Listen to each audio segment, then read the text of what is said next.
To really simplify it, the Maillard reaction is that reaction of when you cook food and it browns. So for example, when you cook a steak and the outside of the steak turns brown, or even like when you make toast and the outside of the toast turns brown. Basically what it is it's a chemical reaction that's occurring between the proteins and the sugars in the food.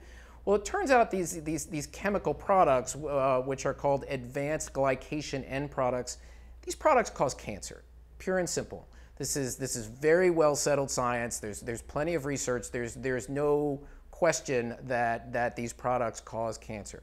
And you know, this has been known for a long time, and this is why we as people are encouraged to not eat excessive amounts of, say, like charred food, like charred steaks or these sorts of things, because it's not good for us. The problem is when we look at processed dog and cat food, so kibble and cans, these foods are loaded with these compounds. Loaded with these compounds to the effect that the average dog eating a processed diet is getting 122 times more advanced glycation end products and MRPs than we as people are on a daily basis. The number is about 38 times more for cats. So think about that for a second. Your dog, which weighs way less than you do, and your cat, which weighs even less, are receiving enormous amounts more carcinogens, more cancer-causing chemicals in their food than we are on a daily basis. Nobody wants that. You know, we've already established, you know, quite effectively that you as a loving pet owner want what's best for your pet. And certainly feeding them a food that's loaded with chemicals that cause cancer does not meet that criteria. You know, that in and of itself should be all that really needs to be said as a conversation and the debate as far as getting your dog or your cat off of processed food and onto a fresh whole food diet. We should really be able to end the conversation right there.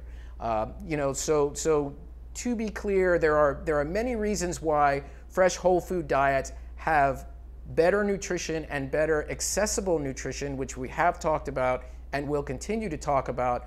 But we have to also look at the other side of the coin, the dark side, if you will, of that processed foods not only don't have as accessible a nutrition, but they also contain products that can legitimately cause cancer. So, you know, if as we sit here today, you're feeding your dog or your cat, you know, dry food or canned food, please don't freak out. We can move in a really good direction here.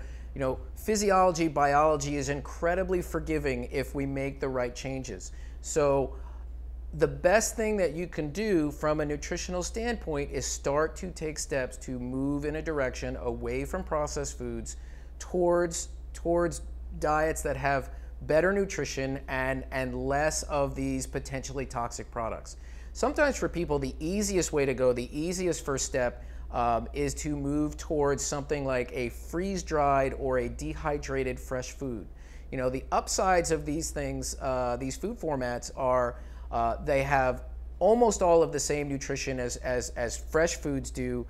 Very few of the kind of negative AGEs and MRPs that we were just speaking of, but they tend to be a little bit easier just in a logistical sense because, you know, freeze-dried and dehydrated foods, they're shelf-stable, they don't have to be refrigerated or frozen. You know, essentially what you do is you portion them out, you add a little bit of water in to kind of rehydrate them, and then you go ahead and feed them. So again, you know, please don't panic. You know, the goal here is to make positive changes over time. Everything doesn't have to happen all at once. You know, as we go through the chapters and as you read through the book, you know, you will find stepwise things that you can do to improve your pet's life. So it's baby steps. We're gonna walk you through all of it, and in the end, you're gonna feel much better about how you're feeding and how you're caring for your dog or cat.